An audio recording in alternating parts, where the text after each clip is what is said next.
Good morning students. आज हमारा जो नेक्स्ट टॉपिक है comparison between monopolistic competition and perfect competition.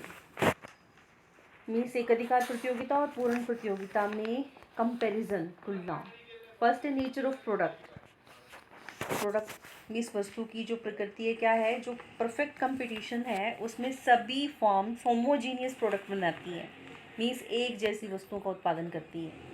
जबकि under monopolistic competition firm produce differentiation goods due to product differentiation every firm has limited control over price. लेकिन जो monopolistic competition है, एक अधिकार प्रतियोगिता है, उसमें अलग अलग गुड्स प्रोड्यूस करती हैं।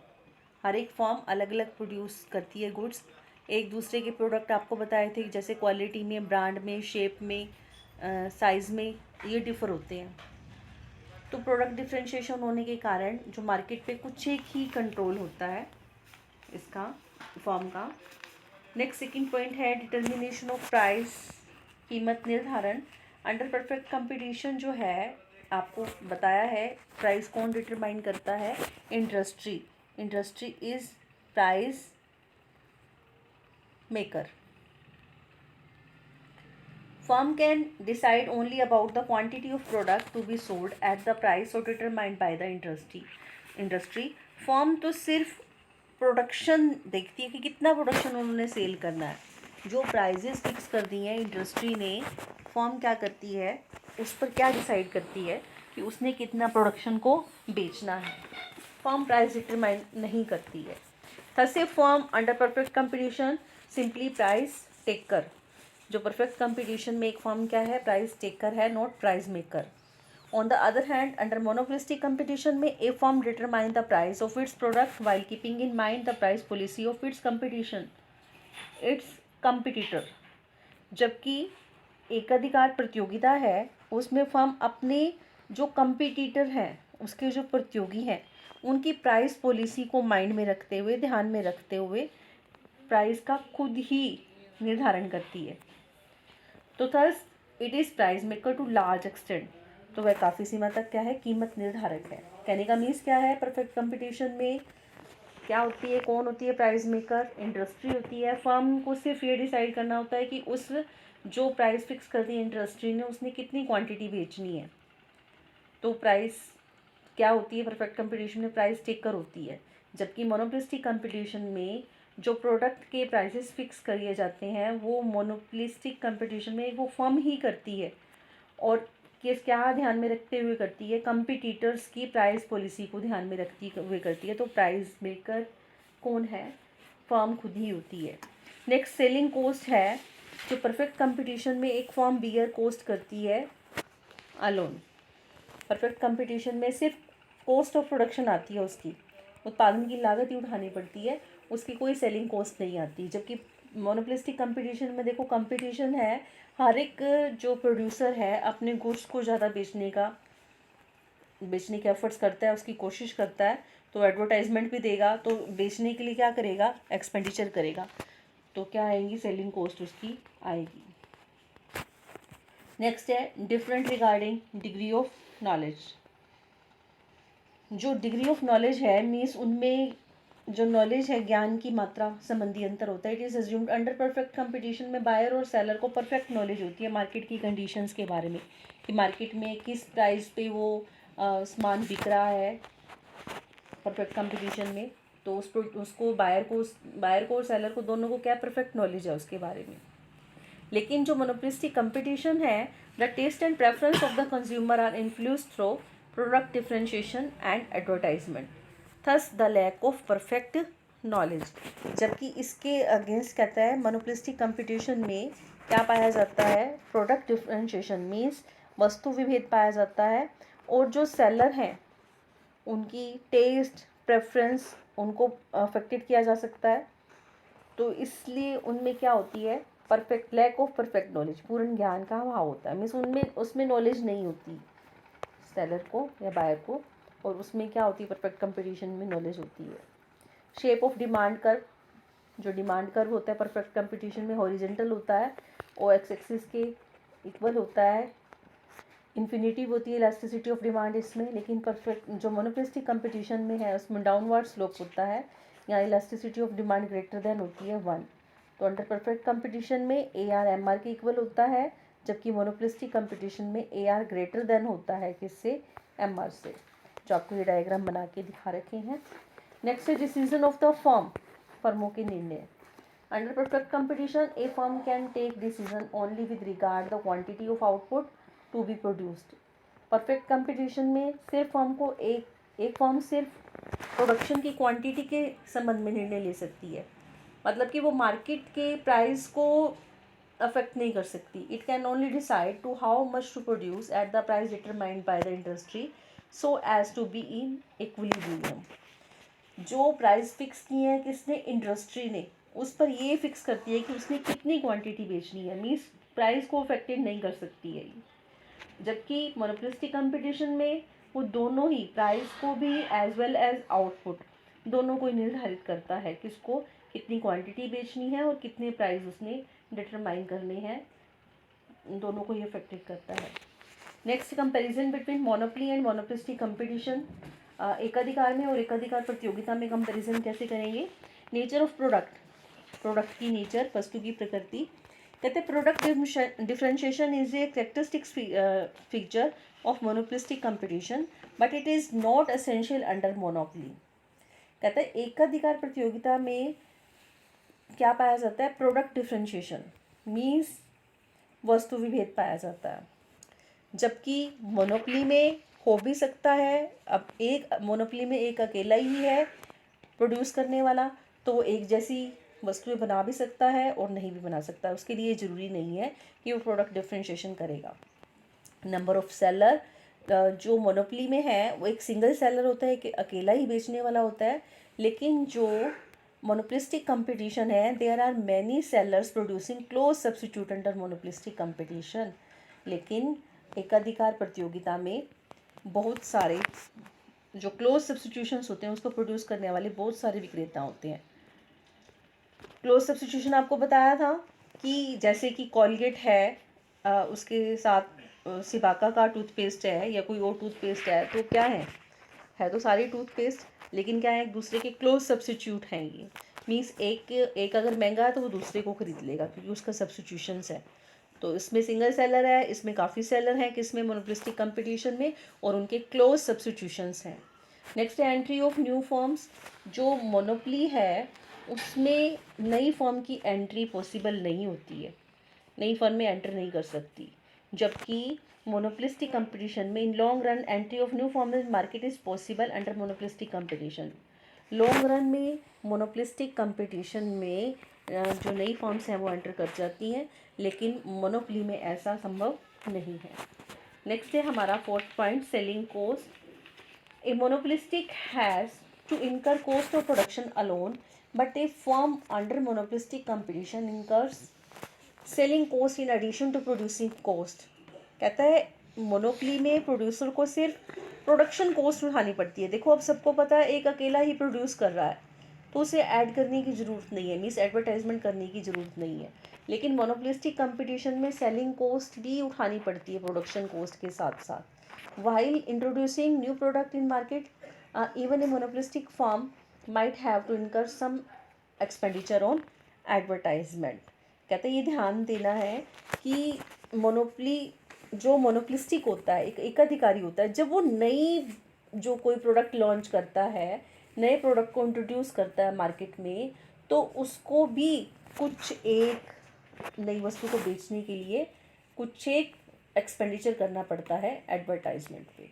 देखो पहले इसने क्या कहा कि मोनोपोलिस्टिक को सिर्फ कॉस्ट ऑफ प्रोडक्शन आती है, उत्पादन की लागत आती है क्योंकि वो अकेला है, और लेकिन मोनोपोलिस्टिक कंपटीशन में सेलिंग कॉस्ट भी आती है और प्रोडक्शन कॉस्ट भी आती है।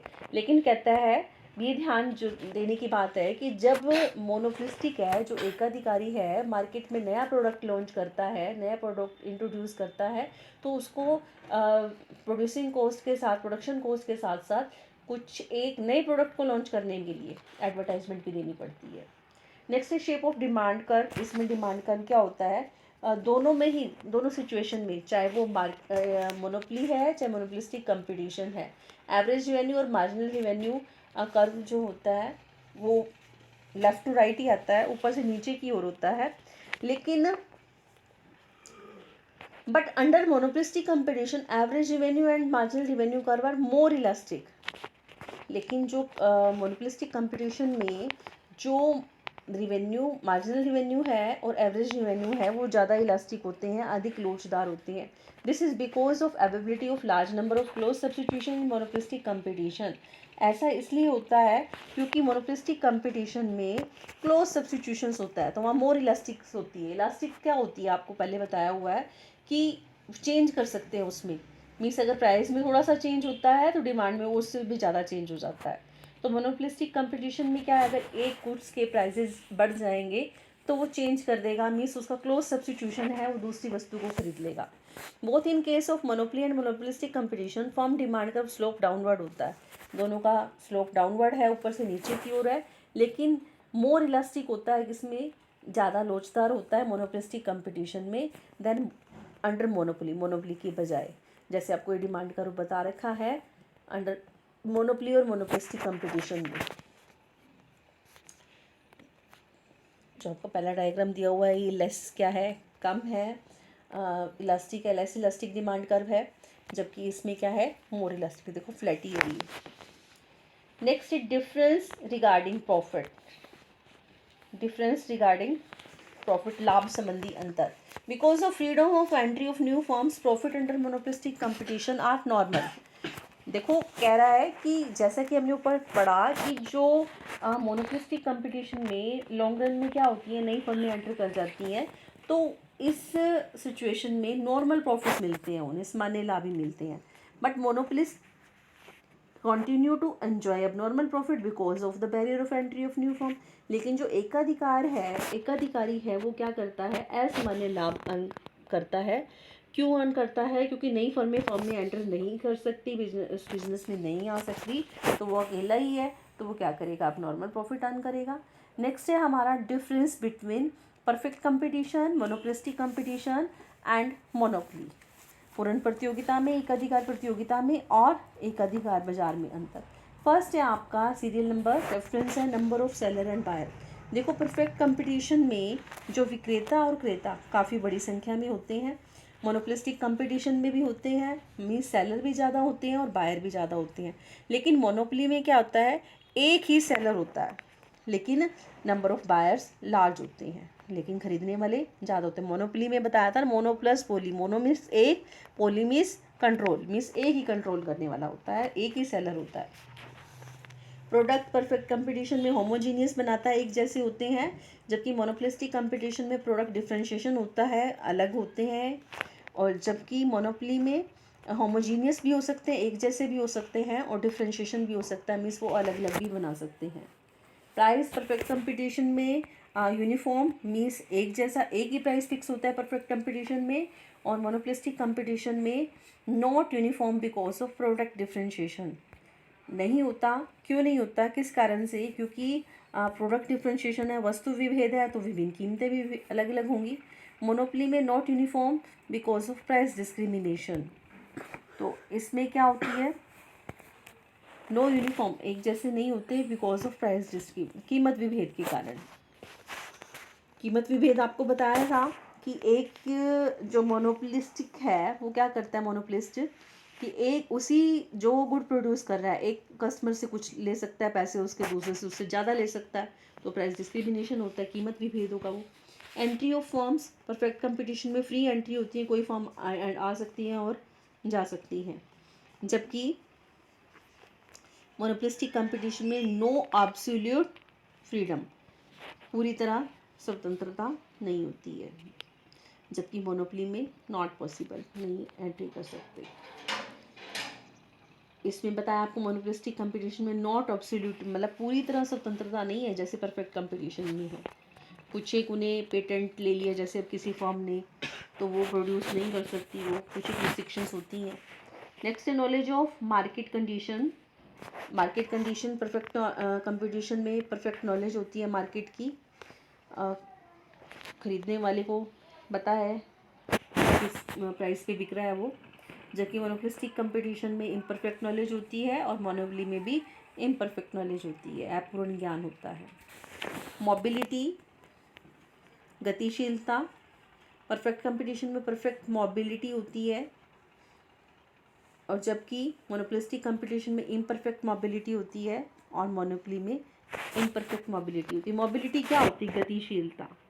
कीमत कहने का मीन्स क्या है? अभी आपको बताया था परफेक्ट कंपटीशन में, जो लास्ट आपका स्टार्टिंग से लेक्चर था उसमें बताया था कि जो मोबिलिटी होती है कि अगर मान लो 10 रुपये किसी वस्तु की जो है प्राइसेस फिक्स कर दी इंडस्ट्री ने, हर एक फॉर्म को वो लेना पड़ेगा। अगर एक फॉर्म मान लो उसको ज़्यादा में बेच रही है तो कस्टमर क्या कर जाएगा? शिफ्ट कर जाएगा दूसरी फॉर्म पे, क्योंकि वो क्या कर रहा है? उससे महंगी बेच रहा है। तो मोबिलिटी होगी, गतिशीलता होगी उसकी। जबकि मोनोपोलिस्टिक कंपटीशन में इम्परफेक्ट मोबिलिटी होती है और मोनोपोली में भी इम्परफेक्ट मोबिलिटी होती है। नेक्स्ट है फॉर्म डिमांड कर्व। फॉर्म का डिमांड कर्व क्या होता है? परफेक्टली इलास्टिक होता है परफेक्ट कंपटीशन में, और जबकि मोनोपोलिस्टिक कंपटीशन में रिलेटिवली मोर इलास्टिक होता है, ज़्यादा इलास्टिक होता है, और जबकि मोनोपोली में लेस इलास्टिक होता है। स्लोप कैसा होता है फॉर्म के डिमांड कर्व का?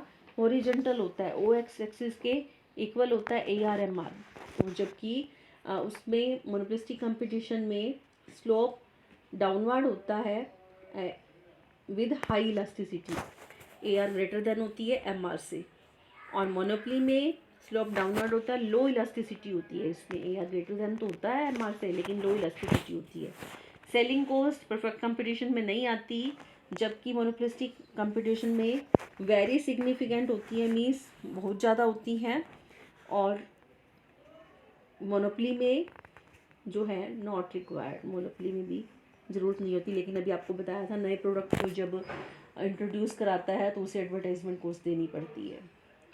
डिग्री ऑफ प्राइस कंट्रोल, कीमत नियंत्रण की मात्रा। कोई कंट्रोल नहीं होता प्राइस के परफेक्ट कंपटीशन में, जबकि मोनोपोलिस्टिक कंपटीशन में पार्शियल कंट्रोल होता है, कुछ ही कंट्रोल होता है, और मोनोपोली में प्राइस पर मोनोपोलिस्ट का एकाधिकारी का फुल कंट्रोल होता है। नेक्स्ट है level of profit in the long run. Long run में परफेक्ट कंपटीशन जो होता है ए आर ए सी के इक्वल होता है। नॉर्मल प्रॉफिट मिलते हैं परफेक्ट कंपटीशन में, नॉर्मल ही प्रॉफिट मिलते हैं, सामान्य लाभ मिलते हैं। मोनोपोलिस्टिक कंपटीशन में भी नॉर्मल प्रॉफिट मिलते हैं, जबकि एक मोनोपोली में क्या मिलता है? मोनोपोलिस्टिक को, मोनोपोलिस्ट मीन्स जो एकाधिकारी है उसको एक्स्ट्रा नॉर्मल प्रॉफिट मिलते हैं। नेक्स्ट है हमारा ओलिगोपोली। Oligopoly means अल्पाधिकार। ये आपका लास्ट टॉपिक है अल्पाधिकार का।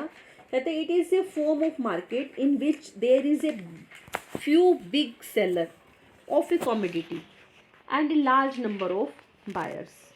कहते हैं ये मार्केट की वो सिचुएशन है जिसमें किसी वस्तु के कुछ ही सेलर होते हैं और बड़ी संख्या में खरीदने वाले लार्ज नंबर ऑफ बायर्स होते हैं। Such seller has a significant share of the market. ऐसे जो सेलर्स का मार्केट में बहुत बड़ा हिस्सा होता है। देखो दोबारा समझो इस बात को, ये मार्केट की वो फॉर्म है, बाजार का वो प्रारूप है जिसमें कुछ एक ही बड़े विक्रेता होते हैं। किसी वस्तु को बेचने वाले कुछ एक ही बड़े विक्रेता होते हैं और खरीदने वाले काफ़ी बड़ी संख्या में होते हैं। तो सच सेलर ऐसे विक्रेताओं का बाजार में काफ़ी हिस्सा होता है। There is a higher degree of interdependence among the seller regarding their price and output policy। क्या कह रहा है? There is high degree of interdependence among the seller regarding their price and output policy। तो जो उसकी price है और production policy है उनके संदर्भ में विक्रेताओं के बीच में आपस में इंटरडिपेंडेंस होती है, मीन्स आपस में अंतर्निर्भरता की बड़ी मात्रा होती है। कैसे? जैसे आगे आपको एग्जांपल दिया जाएगा। Because there are only few seller, क्योंकि वहाँ कुछ एक विक्रेता होते हैं। Price and output decision of one seller significantly impacts the price and output decision of other seller in the market. देखो बेचने वाले कुछ एक ही हैं लेकिन खरीदने वाले काफ़ी सारे हैं, तो एक जो सेलर है वो प्राइस और प्रोडक्शन से रिलेटेड जो डिसीज़न लेगा, मार्केट में जो और दूसरे सेलर हैं वो भी वो जो प्राइस और प्रोडक्शन से रिलेटेड डिसीज़न लेंगे, उस पर उनका इफ़ेक्ट पड़ता है। जैसे देखो बच्चों, हमारे इंडियन मार्केट में ऑटो का प्रोडक्शन करने वाले कुछ एक ही प्रोड्यूसर हैं, जैसे मारुति है, टाटा है, फिएट है। इनका प्रोडक्शन कुछ एक ही कंपनीज करती हैं। तो देखो ये प्राइस जो करेंगे, फिक्स करेंगे, या आउटपुट की उत्पादन की जो पॉलिसी फिक्स करेंगे, जो दूसरे प्रोड्यूसर्स हैं उनको ध्यान में रखते हुए करेंगे। ये मोनोपोलिस्टिक कंपटीशन नहीं है, क्योंकि वहाँ पर सेलर भी काफ़ी थे और बायर भी काफ़ी थे। यहाँ पर सेलर हैं, क्या है, कुछ एक ही हैं, बिग सेलर हैं कमोडिटी के, लेकिन लार्ज नंबर ऑफ बायर्स हैं। तो इनमें जो प्राइस पॉलिसी है और प्रोडक्शन पॉलिसी है वो आपस में सेलर में आपस में इंटरडिपेंडेंस होती है उनमें। मीन्स कुछ एक ही सेलर होते हैं और एक जो सेलर है प्राइस और प्रोडक्शन से रिलेटेड जो डिसीज़न लेगा, मार्केट में और जो सेलर हैं वो प्राइस और प्रोडक्शन से रिलेटेड जो डिसीज़न ले रहे हैं उस पर भी इनका इफ़ेक्ट पड़ता है। Accordingly there is a severe competition in the market called cut throat competition. कहता है इस तरह मार्केट में क्या पाई जाती है, कठोर या गहन प्रतियोगिता पाई जाती है, जिसे हम गला काट प्रतियोगिता कहते हैं। जैसे इसमें एग्जांपल दे रखा है आपको, there is only a few auto producers in Indian market. कुछ एक ही इंडियन मार्केट में ऑटो का प्रोड्यूस करते हैं, जैसे मारुति है, टाटा है, फिएट है, फोर्ड है, and GM are also some well known brand name. ये सारे क्या हैं, जनरल मोटर्स है, GM। तो ये सारे जाने पहचाने नाम हैं। कुछ छः की इनके बड़े विक्रेता हैं, खरीदने वाले काफ़ी सारे हैं। तो अब देखो मारुति और टाटा का आपको एग्जांपल देती हूँ। हो सकता है मारुति ने प्राइसेस कम कर दी हो और प्रोडक्शन पॉलिसी भी चेंज कर दी हो अपनी आउटपुट की, कितना प्रोडक्शन करूँगी। तो टाटा क्या करेगी, जो टाटा ऑटो प्रोड्यूसर है वो अपने प्राइसेस को कम करेगा।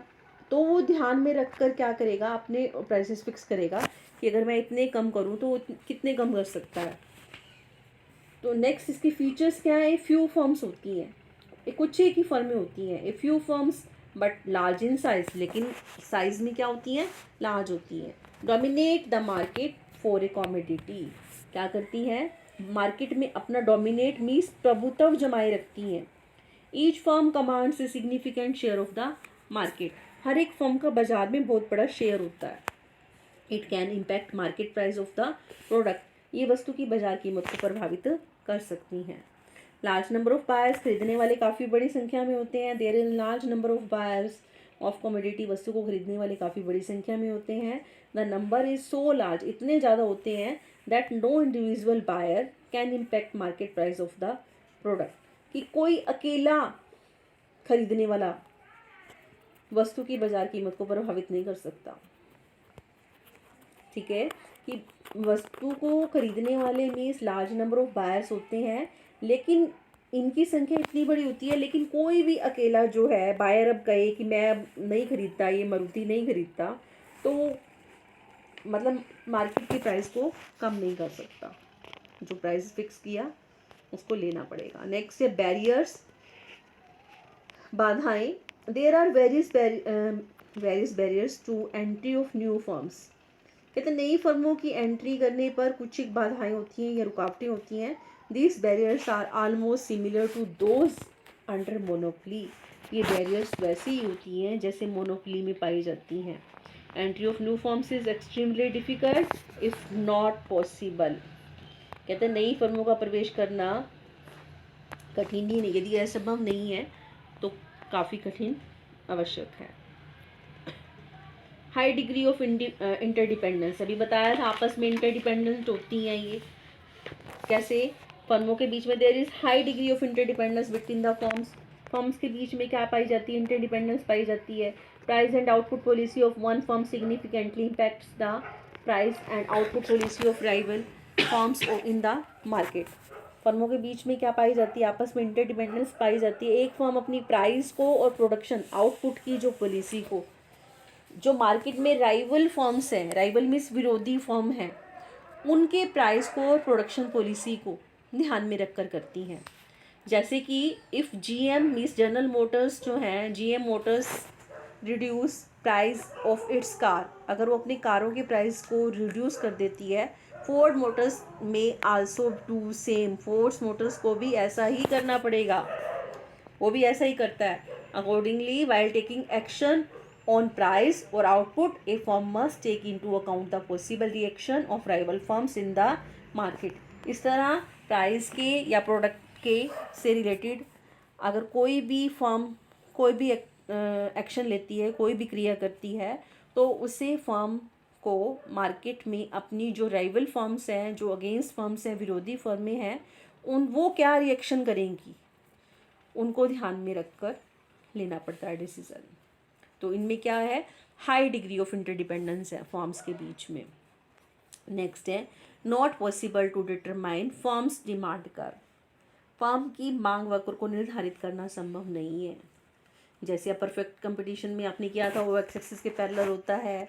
मोनोपोली में किया था, क्या होता है, लेस इलास्टिक तो होता है, लेकिन क्या होता है, डाउनवर्ड स्लोप होता है इसका, मोनोपोलिस्टिक कंपटीशन में होता है। लेकिन इसमें क्या है, डिमांड कर्व को डिटरमाइन नहीं किया जाता। It is not possible determine firms demand curve under oligopoly simply because it is not possible to predict change in price. कहता है कि अल्पाधिकार में फर्म में मांग वक्र का निर्धारण करना संभव नहीं है। इसका कारण क्या है कि प्राइस में जो चेंज का अनुमान लगाना क्या है, कठिन है। क्यों? Simply because it is not possible predict change in price when A firm louvers it's price, demand for its product may not increase because the rival firms may also lower the price. कहता है कि जब firm अपने product के, जैसे product क्या, जैसे बताया है, बड़ी बड़ी होती हैं फर्म्स, अगर वो अपने प्राइसेस कम करती हैं तो वो क्या करती हैं, ये ज़रूरी नहीं है कि उसकी डिमांड बढ़ जाएगी, क्योंकि जो राइवल फर्म्स हैं, जो विरोधी फर्में हैं, हो सकता है वो प्राइस को कम कर दें तो वो वही खरीदने लग जाए। आपका एक और नेक्स्ट टॉपिक है जो आपको शो नहीं होगा, नेक्स्ट है आपका फॉर्मेशन ऑफ कार्टल्स, व्यापार गुटों का निर्माण। कहते हैं with a view to avoiding competition firms may form a cartel, it is formal agreement among the firms to avoid competition. It is a situation of conclusive oligopoly. Under it, output quotas and prices are fixed. कहते हैं competition से बचने के लिए फर्में क्या करती हैं, एक कार्टल बना लेती हैं। कार्टल बोलते हैं व्यापार गुट। ये फॉर्मल एग्रीमेंट होता है किसके बीच में, फर्म्स के बीच में, कंपटीशन को अवॉइड करने के लिए, मीन्स कंपटीशन से बचने के लिए मिल जाती हैं, व्यापार गुट बना लेती हैं।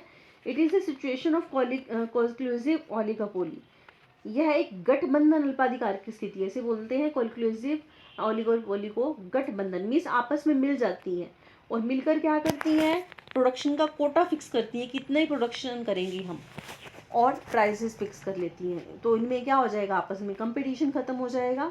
Sometimes leading firm is market is accepted by the cartel as price leader. All firms in the cartel choose the same price as set by the price leader. तो क्या करती हैं, कई बार फर्म में जो लीडिंग फर्म होती है, जो फर्म लीड कर रही होती है, उसको क्या कहते, प्राइस लीडर बना लिया जाता है, कीमत नेता स्वीकार कर लिया जाता है। और जो कार्टल्स होते हैं उसमें सभी फर्म में कीमत नेता द्वारा जो नेता निर्धारित करता है, जो लीडर निर्धारित करता है, उसको ही स्वीकार कर लेती हैं। ओके।